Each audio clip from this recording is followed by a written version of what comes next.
So, as the man said, we're going to talk to you today about some technology and tools to help make your lives better, things you should at least know about.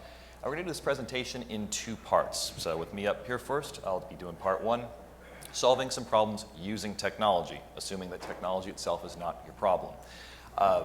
In this kind of format, what I'm going to try to do with us here today is to go through a problem-solution style format. So we'll talk about a problem you may be experiencing and about some technology that might help with that. As a guy working for a software company, I talk to a lot of different companies in scaffolding and industrial services and EPCs and GCs and all the way upstream. And as soon as they hear I'm with a software company, they immediately start complaining to me about all their technology problems, whether or not there's anything I can help with. So I decided that that might be a good basis for this presentation, to talk to some things that are outside the realm of what I normally do, but do have some exposure to. So to get us started with this problem-solution style format, we'll start with a sample problem, one that many of us may be experiencing today, hangovers. And you'll see as we go through this, some of the problems may not be immediately tied to technology, but we'll work tech in and find some creative solutions. So one of the cool things about technical innovation is that it touches on all aspects of life. So hangovers, you've got some cool innovations around energy drinks and detox kits. You have an app like Uber that they'll deliver mobile IV drips to your hotel room door to get you rehydrated and back in the saddle. And of course, some people tell you just stop drinking, lay off, buddy. I'm more about keeping the party going. So that's the kind of advice I'll be trying to give you, things you're actually going to be willing to use, and maybe you'll learn a few things along the way. So jumping into the actual problems today, the first thing I want to touch on is customer engagement. So a lot of my customers will talk to me about how they're trying to leverage technology a bit better. One of the things I'd say most people have, but I'll do a little informal, unscientific survey here, is by a show of hands, how many people have a website for their business? Okay, thank God, we've got a good basis to start this off here. I was going to be worried if I didn't see a lot of hands. So your website, I'm guessing a lot of you use it to put up your contact information, a couple photos, your address, that sort of thing. But your website can actually be a very powerful selling tool, well beyond just putting yourself out there in a basic way, if you use it right. So oftentimes in this industry, we're busy pounding the pavement, servicing customer jobs, and meanwhile, new customers and prospects are out there looking for you.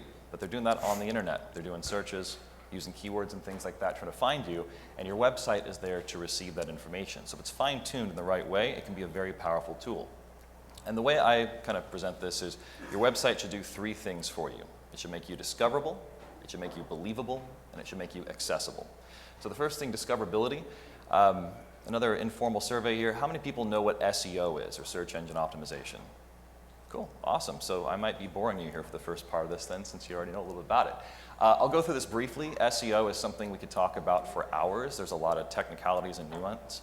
Once upon a time, search engine optimization was just piling in as many industry keywords into your website as possible. So if you remember some old school websites, or some that are still around today, you'd scroll to the bottom of the page and you'd see a wall of text. And so in this industry and in this city, you might see scaffolding in Montreal, access solutions in Montreal, just piled up endlessly, a wall of gibberish. Search engines got a lot smarter, so you can't get away with that anymore.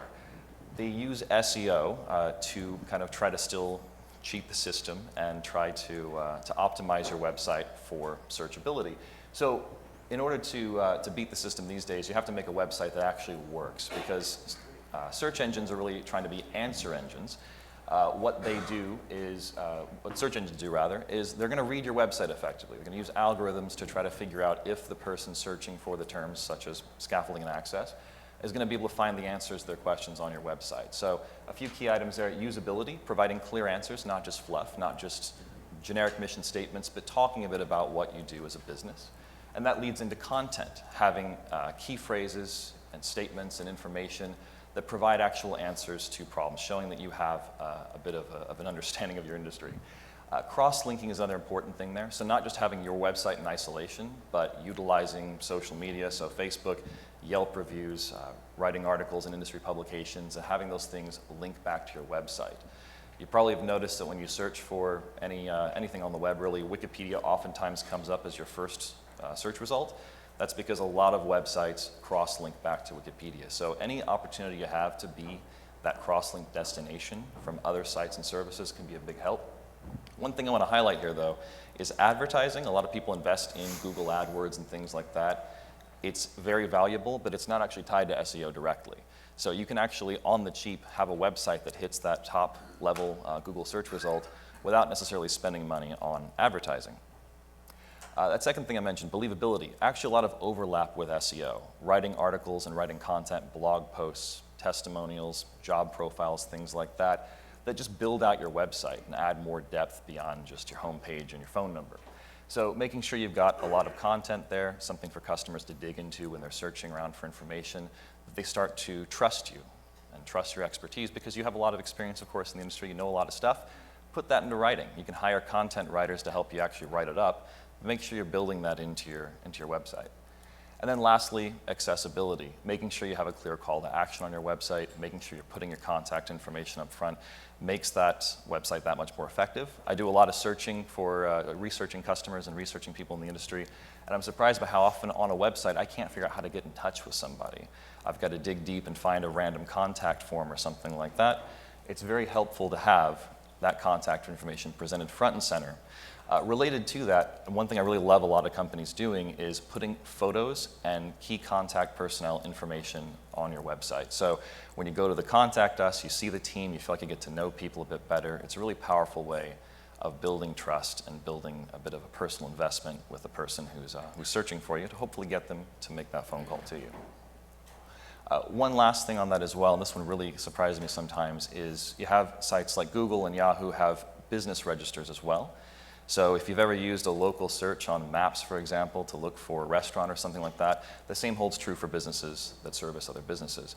So making sure that you're in the Google Business Directory can be a big help. Anytime that I'm traveling around the world visiting clients and things like that, I'll pull up Google Maps and search for Scaffold companies in the area. And I'm surprised by how many high-profile companies that I know I'm going to see and I know where they're at aren't even listed on Maps. So really useful resource to take advantage of. Doesn't cost you anything, takes 5 minutes to fill it out. So related to that then, so you've got inbound leads and things like that coming in to your website. How do you manage all that? How do you track all the interactions and customer relationships that you're developing? How many of you are familiar with a CRM, or customer relationship management software? A show of hands. Okay, a few. How many of you are tracking customer interactions in any capacity beyond what's going on in your head? Whether it's spreadsheets, non-software, so a couple hands going up. Okay, so you might have the luck of being able to swoop in on a contract the last possible second and close things out, often enough. That would be great. But oftentimes you're building relationships over the course of many years. So in order to actually maintain those and track them all the way to successfully closing a deal with somebody, CRM software can help. And what I like to think of it as a 24/7 secretary for every member of your staff, whether they're sales, whether they're customer facing in any capacity. I put a couple of examples up here, and I'll note something I should have mentioned earlier is I'm not going to be talking product specific too much. I'll bring up a few examples, go through them in some little level of detail, but it's something that I leave to you to do some research because I'm not here to give you a sales pitch on any one product. Not that I hold stock in any of these guys or anything. So what a CRM software allows you to do is manage end-to-end all the relationships that you're establishing with your customers and business partners and other people. And they range in scale from Salesforce being one of the biggest ones that I imagine many people have heard of, which is potentially costly but highly customizable and very flexible to be developed for a niche business, all the way down to Pipedrive, which is a $12 a month one that I tend to use and rather enjoy. I find it a really easy tool to use. So what does CRM do for you, for those that haven't heard of it? It tracks every activity. So when you send an email out of your email client, when you place a phone call, particularly from your smartphone with an app, it'll automatically hot link those things to your customer relationship. So you have an account and a real-time stream of everything going on with the customer. What that enables you to do is turn all of your employees into customer experts on every account. So when a phone call comes through and the person who answers it doesn't necessarily know what's going on with that customer, they can look it up in the CRM and provide meaningful information and give a meaningful response to that customer without having to say, sorry, you're dealing with Joe, he's not in right now, I'll take a message for him. It makes you a little bit more responsive to make sure you can stay on top of your client accounts. It also automates all your documentation. So again, that complete record of what's going on with the customer. If you ever had that situation where your star salesperson who's maintaining all your major accounts leaves the company, this is your opportunity to store that information someplace so you haven't just watched a book of business walk out the door. So very powerful in that regard. It also gives you better sales forecasting and better opportunity awareness. So being able to look ahead and see what deals are coming down the pipeline, what contracts are in the works, so you can plan ahead a bit more, and again, managing those relationships is key. One really cool thing with CRM also is, again, it integrates with all your different apps. So if you're using Gmail or Outlook or using Skype to make phone calls and things like that, you can tie all this together. And so every time you perform an activity, it's automatically being documented for you. The gist of all that is that we're so focused day to day on projects and contracts and those dealings on the business side of things that sometimes it's easy to forget that the people are what really drive, and the relationships that we have with those people are what really drive our business. So managing that in a CRM allows you to track the big picture of all those relationships and really make the most of them. So related to people, resource management, whether they're human resources or equipment resources. So there are a lot of different tools out there for tracking both sides of that, people and of course in our industry, which is very equipment intensive, software to manage our gear as well. A few cool things that have evolved. So I'm assuming everybody's tracking timesheets and things like that. Is anybody using electronic payroll systems that have like a hardware component, like a mobile time clocks and things like that? Anybody doing that? I see a couple hands. Okay. So what about, have you ever had the problem with like buddy punching, where you think somebody's clocking in and out or filling out a timesheet, but it's not necessarily that person? Has that ever been an issue for anybody, not knowing for certain who's clocking in and out? So there's been a lot of advancements with time clocks, going beyond the punch card into biometrics. So the one there on the far left, the U-Attend system, comes in a couple flavors. You've got face scanning, so facial recognition, as well as biometric reading of fingerprints and things like that. So relatively painless, there's no blood draws or anything like that, just a basic little fingerprint swipe. And you're able to confirm that the person who's punching in and out is actually the person that they're saying they are. So it helps to eliminate that buddy punching or buddy clock punching issue. Mobile timesheets. So job costing can be a challenge, especially allocating or tracking specific hours to a given job. So an example, Timesheet Mobile, but really there's a ton of these out there for your smartphone. Your phone's got a GPS device in it that you use for mapping and navigation all the time. You can also use that for geofencing a job site. So when you go onto a job site, you can kind of make out in that screenshot there, there's a notice that you're leaving a job site. Would you like to clock out of it? So the ability to, on the fly, on your phone, identify when you're walking on and off a given job. So your hours are logged for payroll purposes, but it's also telling you where those hours were logged against to make job costing a much easier task to manage. And then for people, whether they're teams or individuals, or oftentimes more so vehicles, cranes, boom lifts, things like that. And I just remembered I have a laser here I can point. You've got stuff like VWork app, different things that work like a Gantt chart, where you can visualize hours, days, shifts, where a resource was allocated to know exactly where it was, and better plan where you're going to need that truck across the region that you're operating. Now, on the equipment side, so I talked a little bit about there just a moment ago about visual planning for larger equipment, larger assets like trucks and things. You've got a lot of small bits and pieces in Scaffold. So tracking bulk inventory can be a big struggle because there's a million different little pieces you track and all the different product codes and sizes and manufacturers and things like that. Another informal survey here, how many people track in any capacity your bulk asset, your Scaffold inventory? A fair number of hands. So, and how many people are just like looking out the window and saying, yeah, it's there. I've got it, good enough. I see some proud hands in the back. Yeah. So how's that working out? It depends on how the size of your fleet, the complexity of your business.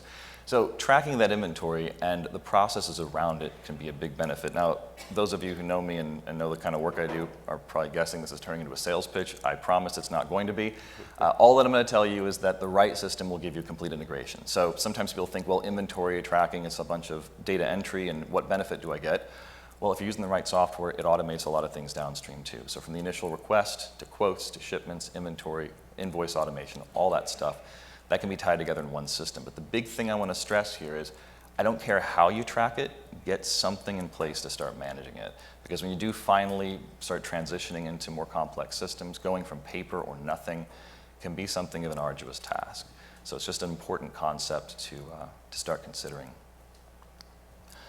The last section I want to touch on, and this is definitely my personal favorite, and we're going to have some fun, is the concept of staying relevant and competing. Now, the question that I posed there at the bottom of this slide, how do I compete, or how do you compete with your customers? It's an odd one, and it might be considered a touchy subject, but I'll just kind of dive right into it and see how you feel about it. So I'd mentioned earlier, I talked to a lot of different companies upstream and downstream. So we deal with the smallest, just small-scale rental shops, all the way up to the BPs and Exxons and those guys of the world. So I get to talk to a lot of people up and downstream, and I've learned a few things about how they're doing things at the top level. On the construction and maintenance side, there's a lot of modeling, 3D modeling software being used to, whether it's plan new construction or track maintenance, being able to completely visualize full constructability modeling, they call it, so that something can be virtual created and then executed to that plan, and every phase of work being established. So they've had a lot of success with this at the structural steel level and rebar detailing and concrete and wiring plans and piping and all that good stuff. And so having saved all this money doing that kind of thing, owners, operators, EPCs, GCs are starting to look downstream and say, well, can we apply these technologies to temporary works? And to give you an idea of what these technologies look like, you might have heard a few of these names. Companies like Autodesk that make AutoCAD also have a product called Navisworks. You've got Trimble, Bentley, Intergraph. And the results of these kinds of things are producing full detailed 3D models. And again, I want to stress that phrase, constructability modeling. The whole idea here is build the thing before you build it, so you know exactly what you're doing on site. You don't have people staying around figuring things out, taking guesses, causing delays and cost overruns. And for everything from commercial construction to industrial, plant maintenance and construction, vessel modeling and construction as well. So upstream, there's some cutting edge stuff being deployed, and the cool things about these are really great at doing detailed construction and facility modeling, but they're terrible for scaffolding. They're not designed for individual piece-by-piece assemblies and access modeling. So to talk about what you can do in scaffolding, we've got to take a bit of a step back and bring ourselves up to the present in terms of the technology. So since the dawn of time, we've had 2D, cave paintings all the way up until your modern elevation drawings and sections for scaffold, which are pretty cool. They're relatively easy to put together. Sketching in 2 dimensions, you've got a sheet of paper, that's 2D, I've got a pencil, hey, I can create an image. But oftentimes in it being handmade, there's a lot of duplicate work. You're having to recreate the same image, do a section, do an elevation, do another elevation, over and over again. And for people who aren't used to reading blueprints or drawings, especially if they're not accustomed to the trade for which they're reading the drawings, 2 dimensions can be very difficult to understand. Not to mention that if you're actually deriving materials from this, you're having to count everything individually by hand or in your head, because you don't have a true assembly of those pieces. You're looking at concepts in 2 dimensions. So fortunately, computers have come along and given us 3D modeling. So now you can actually put together a constructible model, like we were just talking about, of the structure that you're trying to build. And that gives you the ability to really get in and understand the real-life applications of what you're modeling, to explore it, to do things like safety reviews and actually measure off every single space in a structure, and also to communicate to people who are, like for example in scaffolding, to create to an access solution user who may not be able to understand a 2D drawing. Now meanwhile, in the upstream world, they've moved into 4D and 5D. How many of you have heard of BIM, or Building Information Management? So quite a few hands, cool. How many of you are using BIM? Okay, so we'll talk a little bit about how this gets used. So I was going to say I was looking for like one hand. I think I do see a hand. Awesome. So 4D and 5D. So we live in a 3D world, of course, 3 dimensions, but you start to incorporate the idea that, well, a construction project doesn't happen overnight. You don't go from greenfield to finished building. So you add the 4th dimension, you add time to this, and now you can do phased work modeling and begin to see what it's going to look like shift by shift, day by day, week by week, and start anticipating delays and start making sure everybody's in the right place at the right time to get things done. And then 5D, the 5th dimension there is data. So you say, well, we've gone on the effort of modeling this thing so we can build it. We're going to have to maintain this facility as well. So we want to know what the wiring plan is, what it's made up of, you know, what gauge of steel is used, that sort of thing. All sorts of little bits of information about a structure, so that you can then use that further downstream or reproduce with it. So you might look at it and say, well, we want to build this same structure or this same vessel or this same facility down the track. Now we know exactly what it's made up of, so we can do that work again. So bringing this back to scaffolding then, because we're not necessarily, a lot of us are still in the 2D world, the 3D tools exist.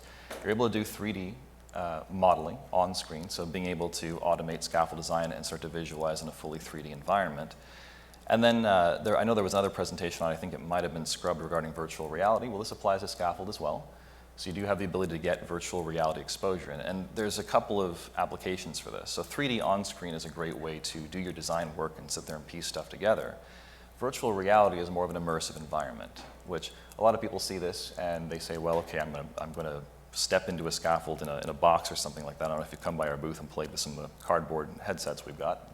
Come by, I've got a few to offload so I can lighten my bags for the trip home.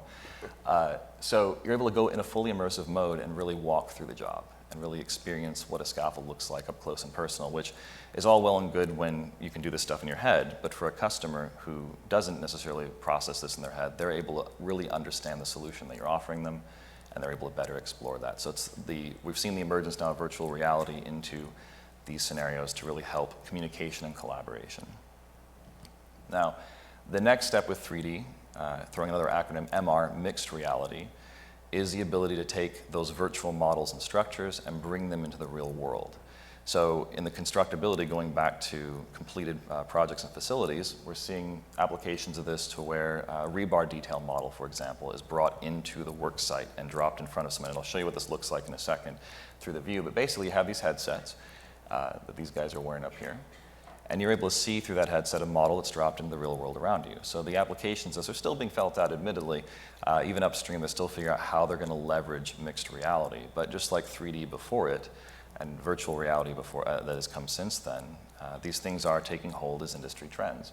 So, of course, you can do this with Scaffold as well, the ability to drop a model into place. And the applications that we're seeing take hold are things like this sample here, a collaborative environment where instead of building a scale model of the project and sitting on a table and walking around it, you're able to pop on a headset, see a 3D rendering of what you're working on, whether it's a building, a scaffold, or really whatever.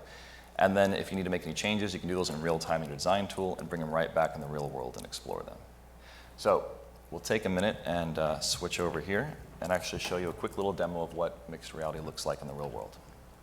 So how many people in here have had Ali's cardboard goggles on and seen the scaffold demonstration?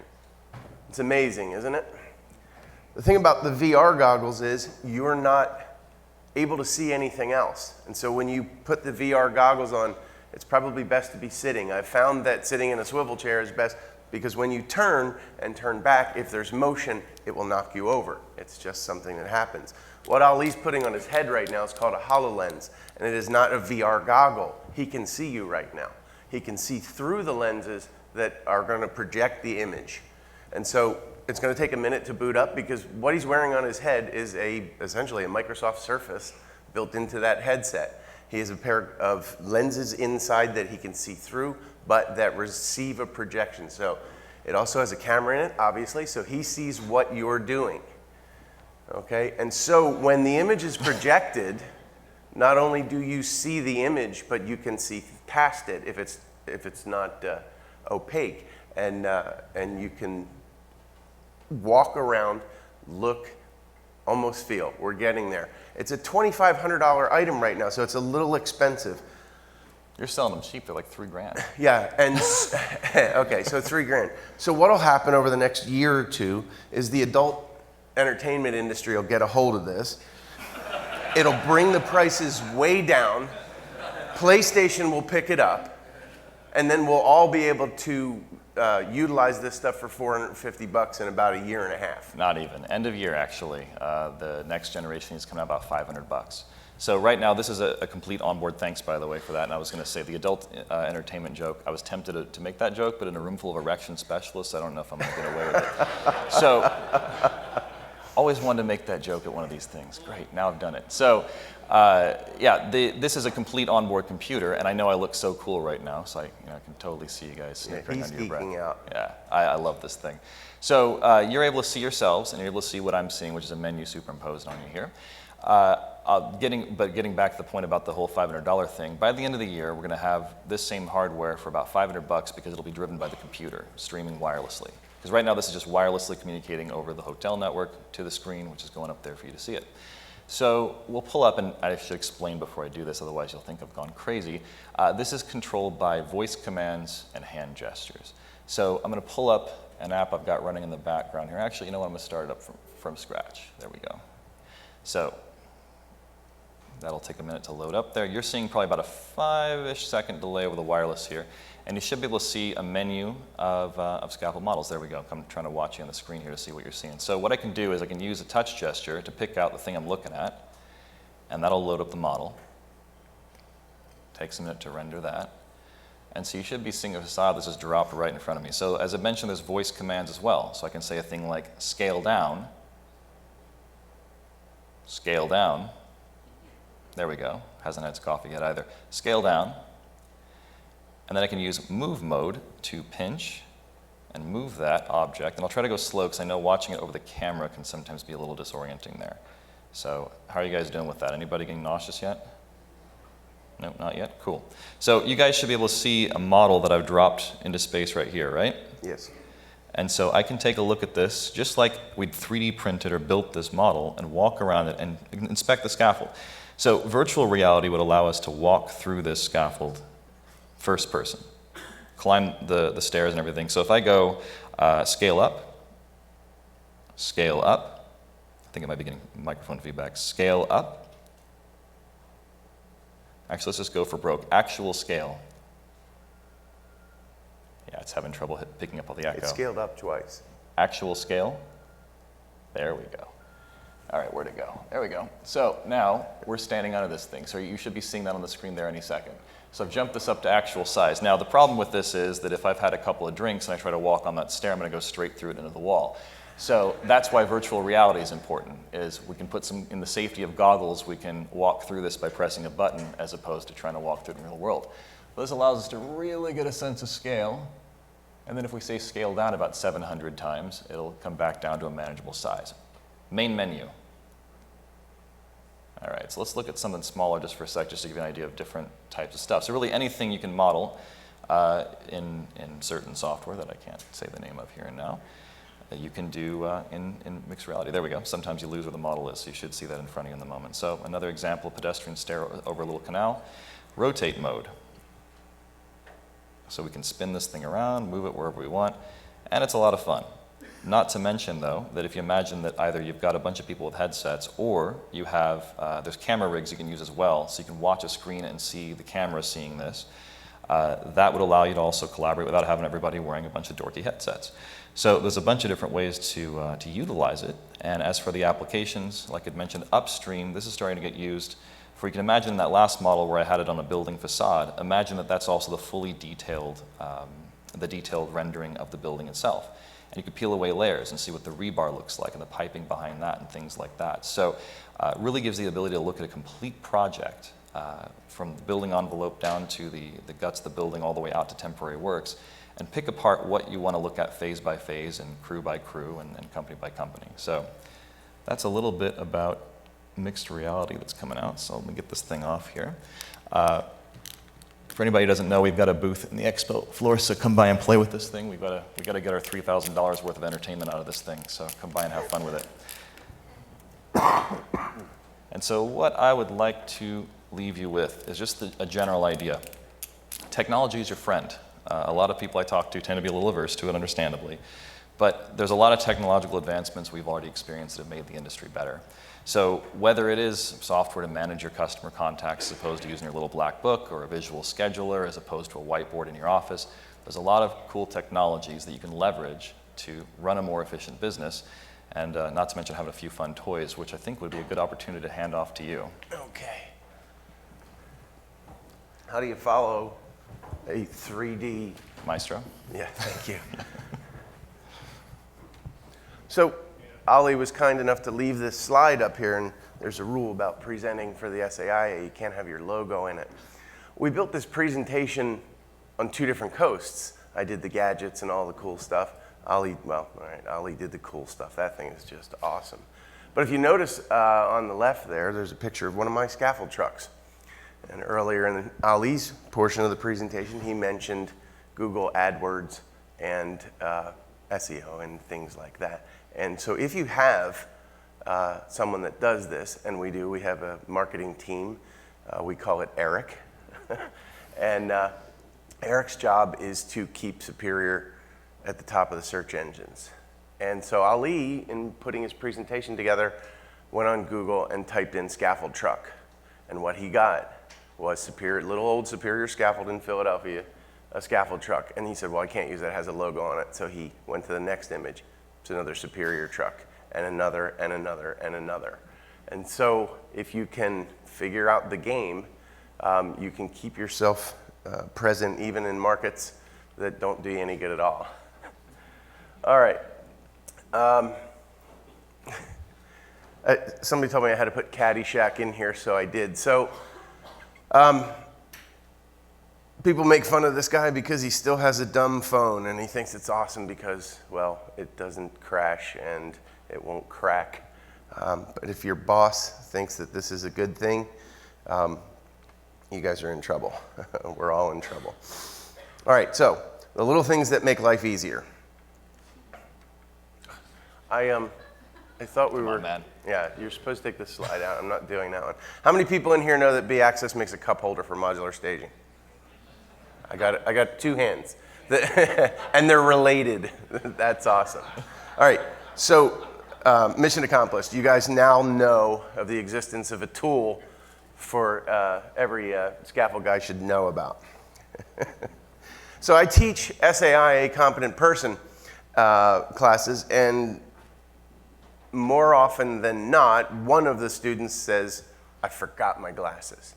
And so I have a box of safety glasses with reading magnifiers in it, bifocals, different magnifications. Anybody in here aware of the existence of safety glasses with reading lenses? Well, now you all are. They cost about 50 cents more than a pair of glasses without readers in them.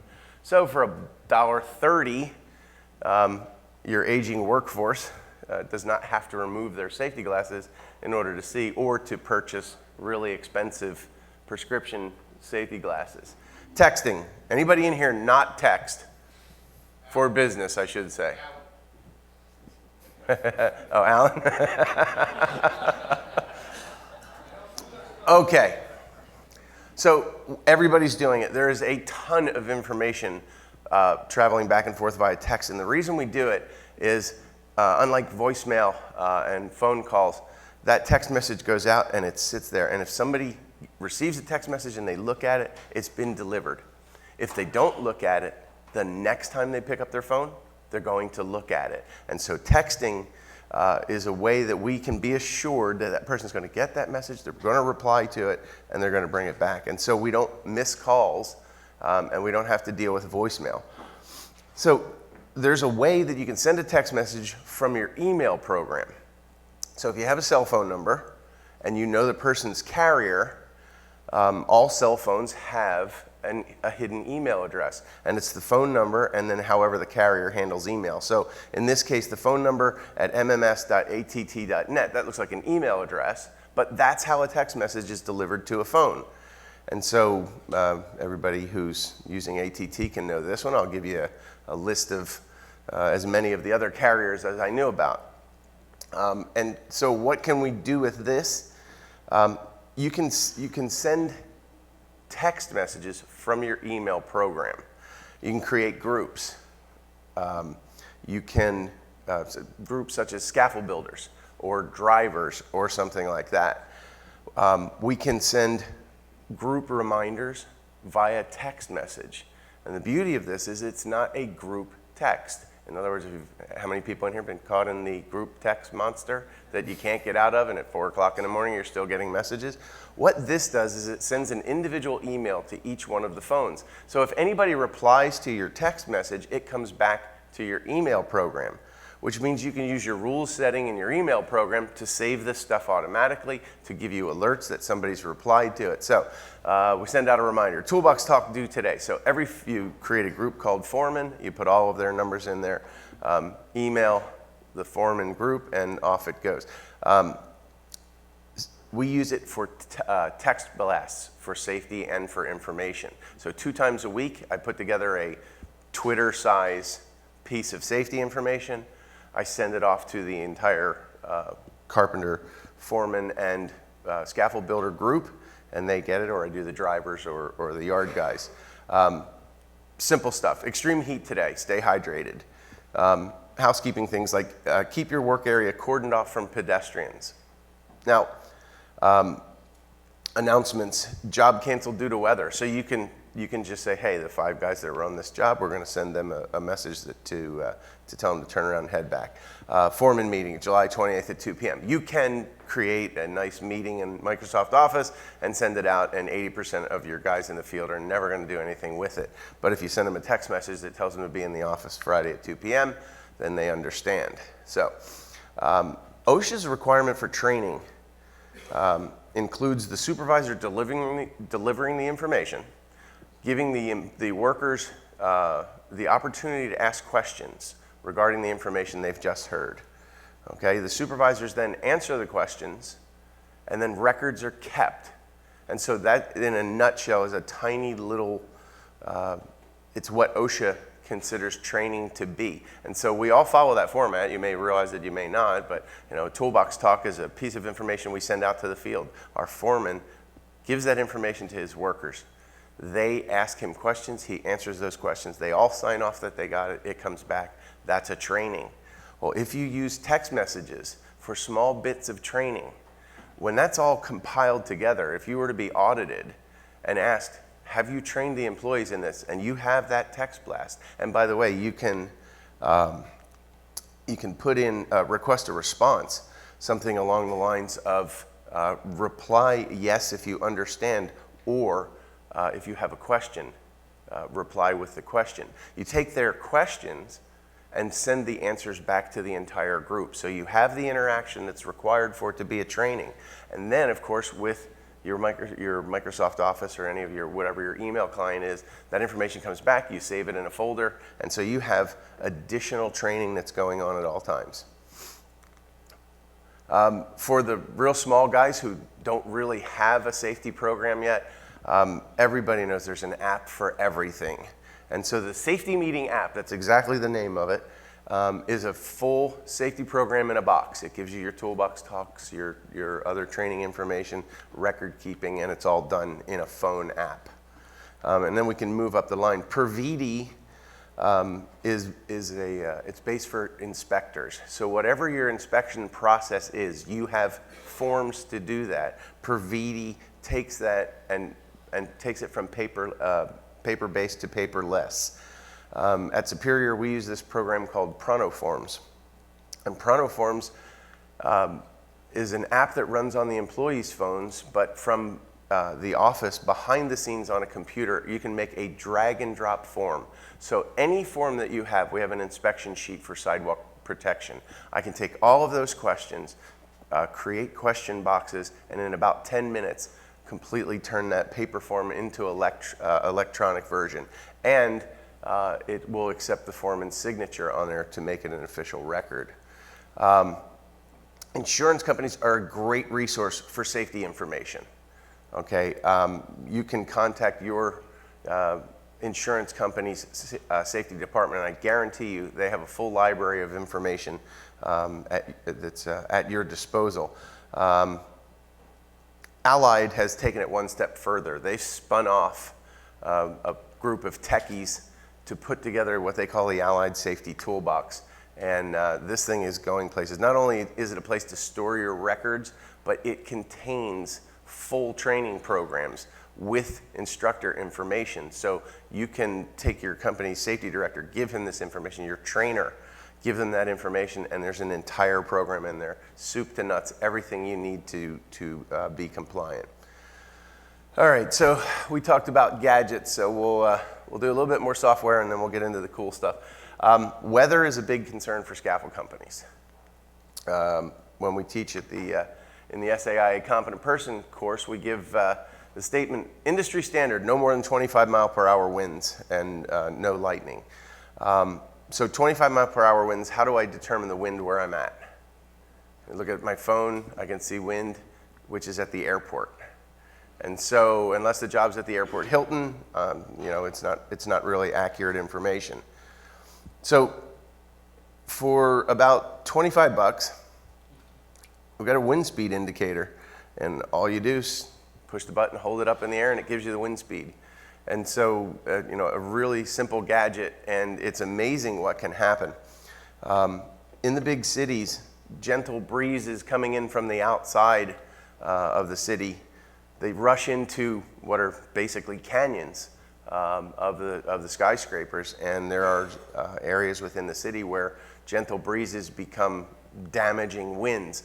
We had a scaffold damaged by wind about 1.5 years ago, and so in part of the investigation, I wanted to get wind speeds for that day.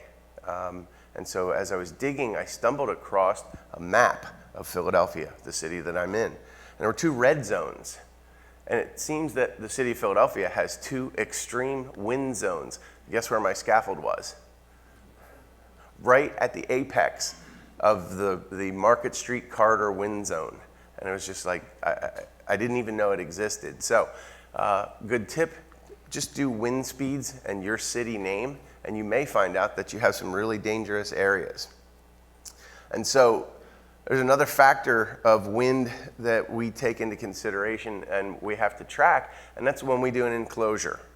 So your engineer or the engineering firm that takes care of your scaffold design has said that this is a enclosed scaffold, it's properly tied, and it's good for winds up to something. Okay, and so it's usually 35, maybe 45 miles an hour. And so on average, you're going to be fine. But you have to have a safety plan well, not a rescue plan, but a safety plan in terms of scaffold. And so if the engineer gives you an upper limit, then you have to wonder not wonder, but you have to be prepared to take this thing down in the event there's a problem, and that's what we do. And so we had a job at a hospital where we had to get this off in 35 mile per hour winds come up. And so the simplest form would be just put a weather station at the site, hook it into the internet, and then you've got on-site weather. Well, that's a bit much. Ham radio operators have done all of this for us. Ham radio operators are bigger geeks than Ali is. I know because I'm a ham radio operator. But you take that weather station, you hook it into a radio transmitter, and it broadcasts that information on a special radio frequency. And so if you go to aprs.fi, I won't give you what it stands for, but you're going to find thousands of trackers and weather stations broadcasting their information on the air. All of this GPS tracking was invented by a ham radio operator named Bob Berninga down in Washington, D.C. At any rate, you can bring up filters, and so we're going to bring up a filter and we're going to turn off everything except for weather. And so we're going to get a bunch of blue dots. These are home weather stations all over, in my case, the Delaware Valley, putting out weather information. So if I have a job north of Trenton, I can pick a local weather station just north of Trenton and find out what the wind speeds are. And so if we look here, at this time, at the time that I made this video, it was only 2.9 mile an hour with 6.9 mile per hour gusts. But if you have a job that you're concerned and high winds are forecast, this is how we handled that job. We threw that up on the computer screen, just let it run in the background. We were watching it. Fortunately, we never hit the magic number of 35 miles an hour, so we were okay. And here's a zoom out of a tri-state area, and you can see there are hundreds of them. If I zoomed out for the United States, the entire map would be blue.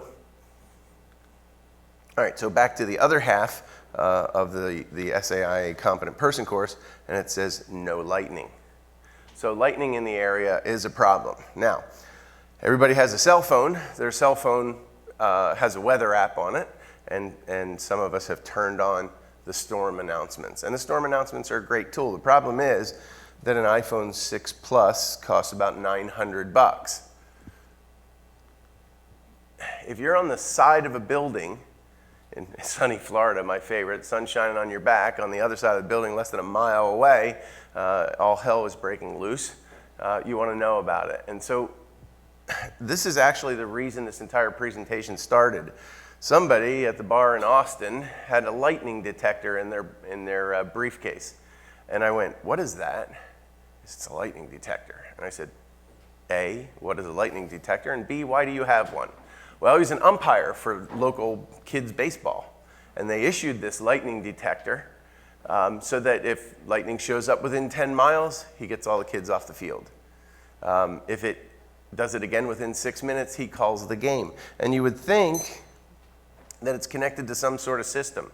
but it isn't. It just measures the electrical potential in the air, and when there's a lightning strike, it tells you how far away it is. And so as kids, we were taught to count 1,000, 2,000 to see how far away it is. Every time a storm comes up, I play with this silly little thing, and it's reasonably accurate. So being a swing stage guy, if I'm on that side of that building and you can't see anything except what's right in front of you, which is the building, and what's behind you, if the storm's coming from the other way, I don't have to rely on my $900 phone.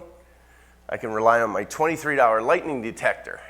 And remember, when you're up on the building, it's a 10-minute ride to the ground on a 35-story building.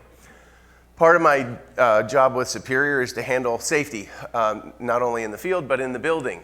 And so things like sound level are a concern. And so a sound level inspection can cost $700, $800 for them to come out and put equipment.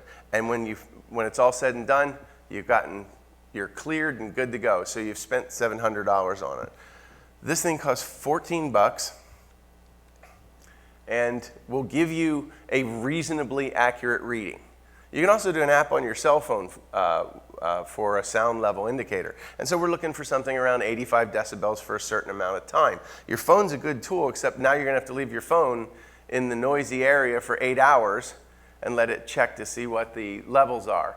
So a sound level meter will at least give you an idea. So if 85 is my cutoff and this thing's sitting at 80, then I know, hey, you know what? It's reasonably certain that I've got an issue, and now let's call the professionals in and pay the money to get the survey done.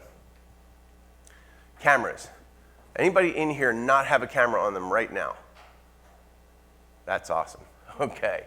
So cameras are come in a couple different forms. We've got our phones. Anybody use a separate camera for job site photos? It's almost nil. It's going away. I still use it on an investigation.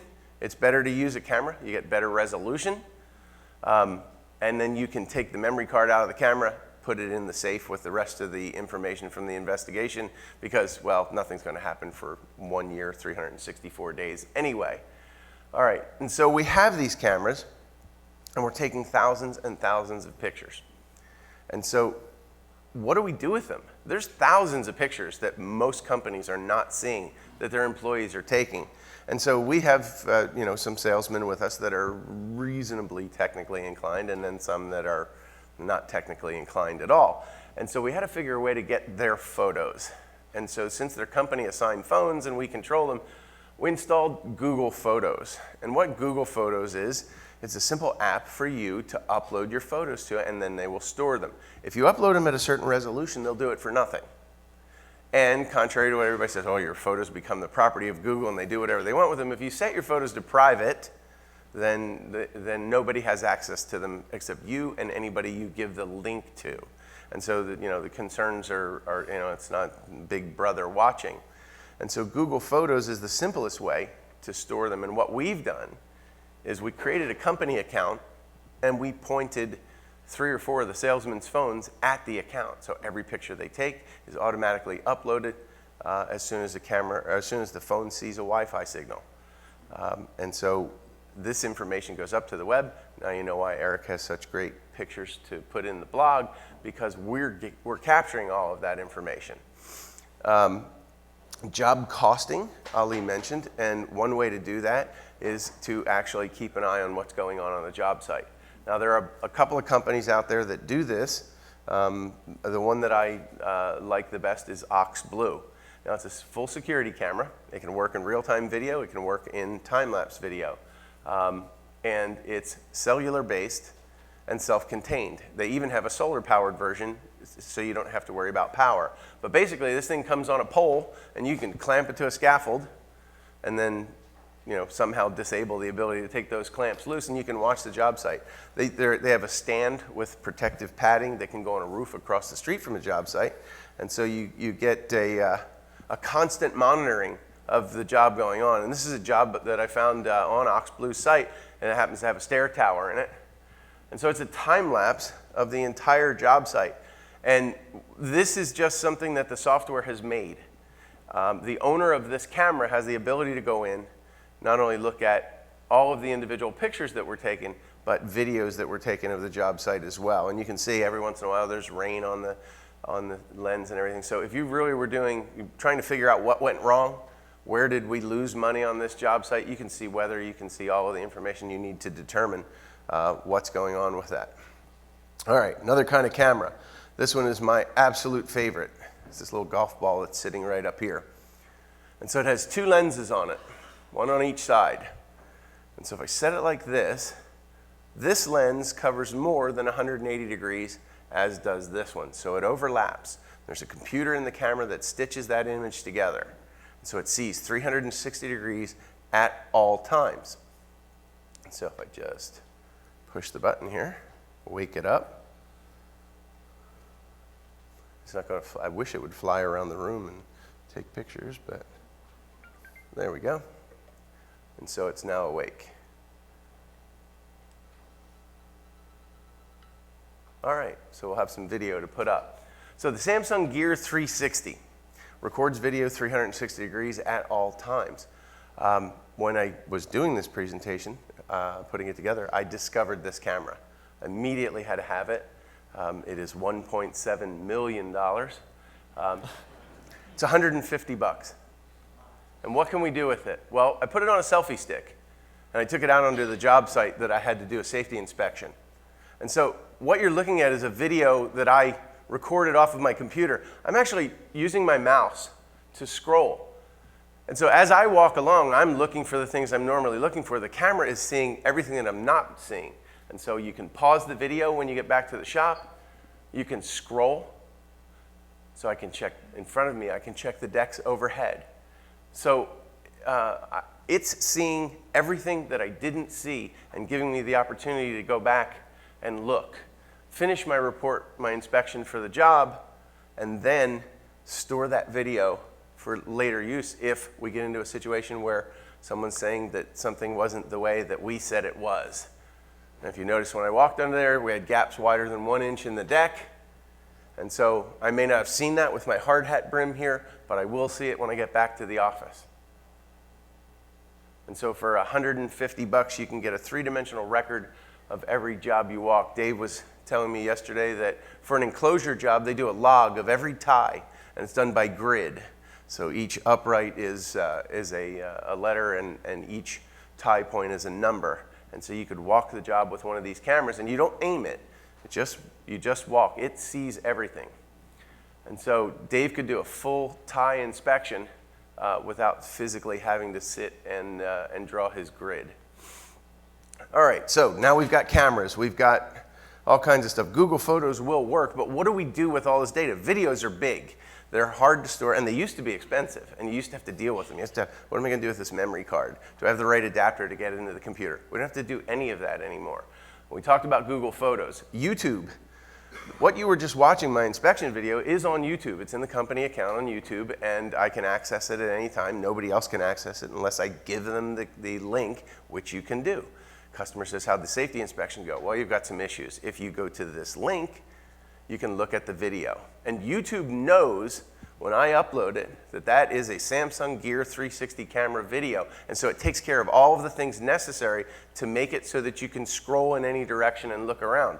You can also, on the bottom of that video, click the VR link. And if you were lucky enough to get one of Ali's cardboard goggles, you can throw your phone in it. And instead of having to scroll, you can turn and look and see what's going on and inspect the job from inside the virtual reality world.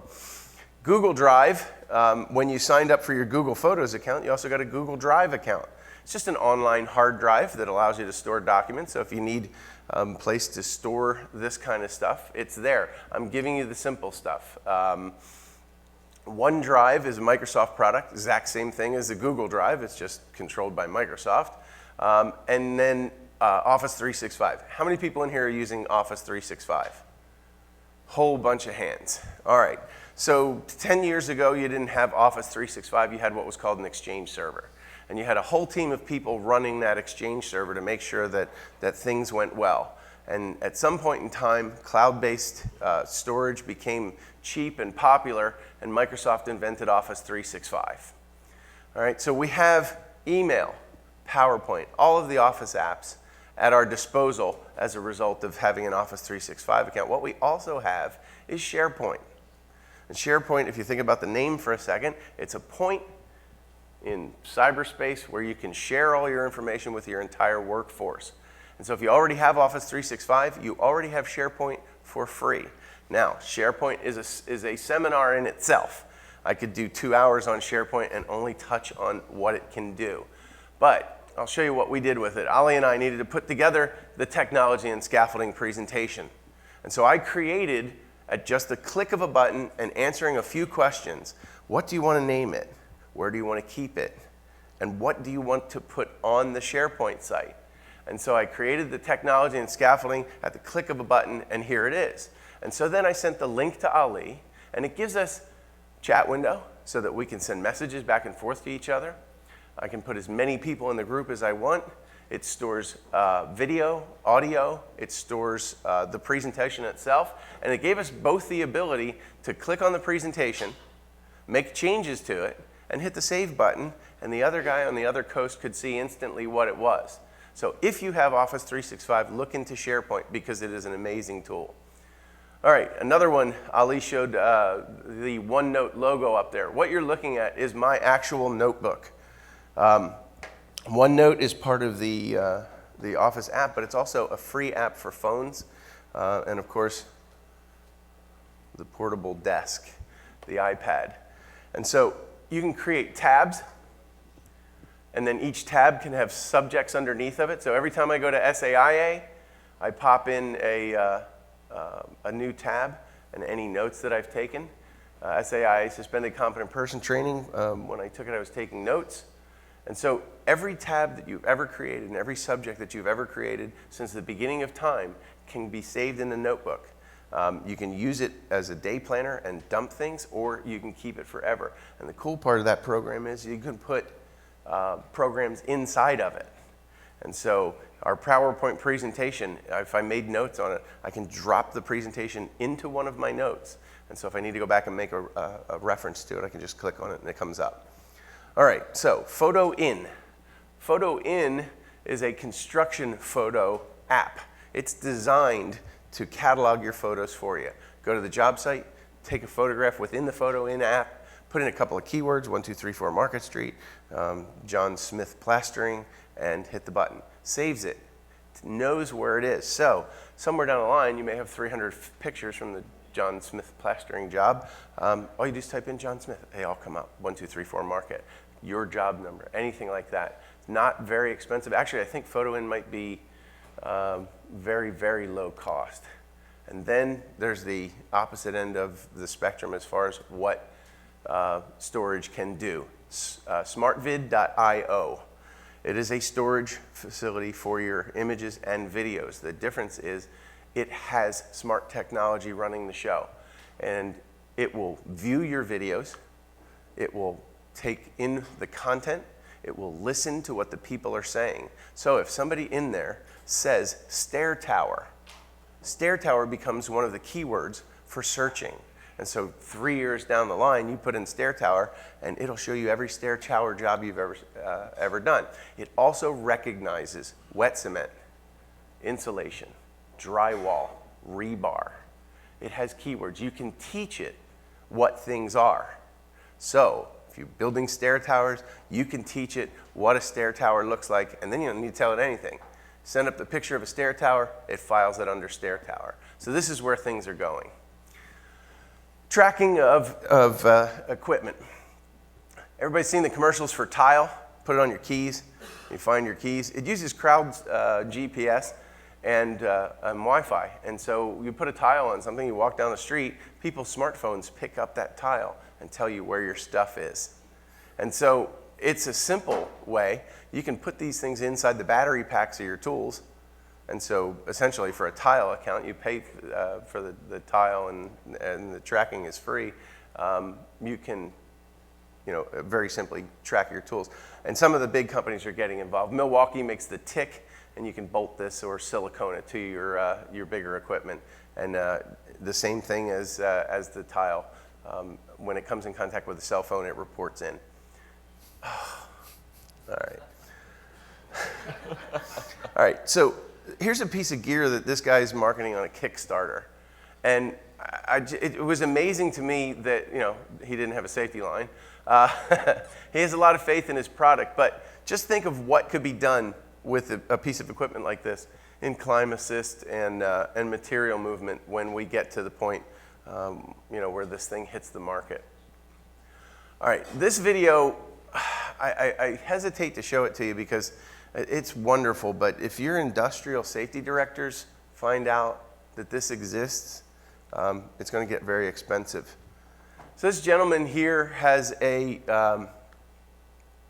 want to make sure I get the name right. Nope, don't have it in here.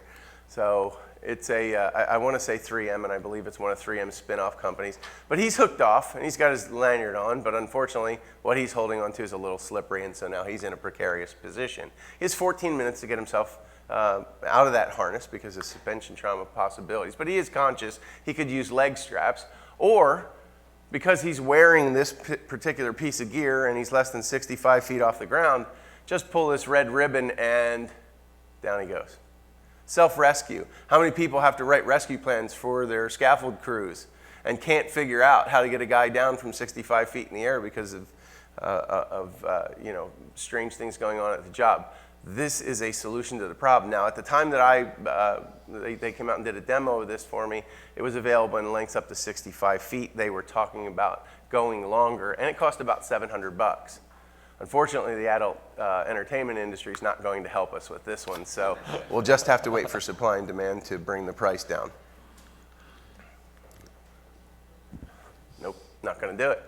All right, securing your tools. At the time I put this together, I just checked into some tool lanyards, and what I found out, we don't use it very often, but when you're working overhead using tools, obviously a falling tool could be deadly.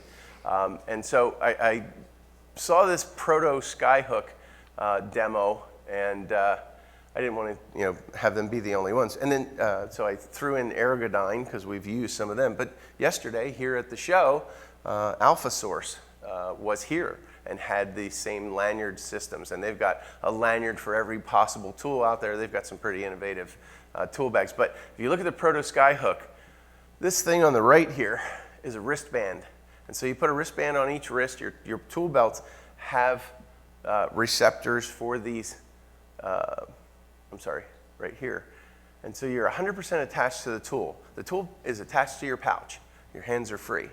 All you do is reach down with your wrist and lift up. You're now positively attached to the tool. The tool cannot be unattached. It's either attached to your wrist, or the only way to get it off your wrist is slide your wrist back into that receptor, and it catches the hook. And so it can't be detached. And finally, the greatest tool for any scaffolder, especially somebody with bad habits like me, a company called Oxbox. Anybody have one of these? It's nothing like being up on a swing stage 350 feet in the air and having a self-contained, indestructible, dust-proof coffee maker. It's a Keurig, so y'all know how to use it. It has its own onboard water, and the cord is retractable.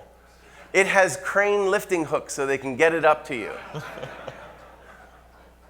And so now that we're drinking all this coffee, we got to figure out what to do with it.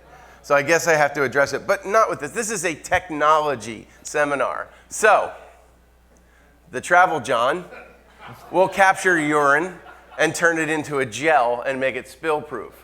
Now, while I don't endorse peeing while on a side of a glass building 350 feet in the air surrounded by other glass buildings, when you got to go, you got to go. And not to leave the ladies out, there's the Go Girl.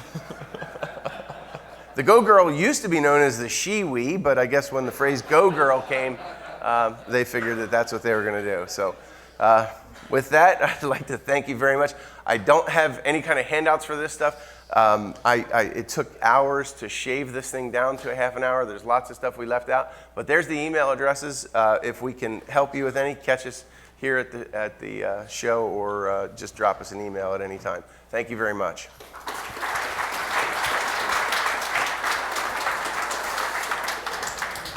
And the technology didn't kill us. No, not today. We are going We are going to take a short break. We'll be back here at 10.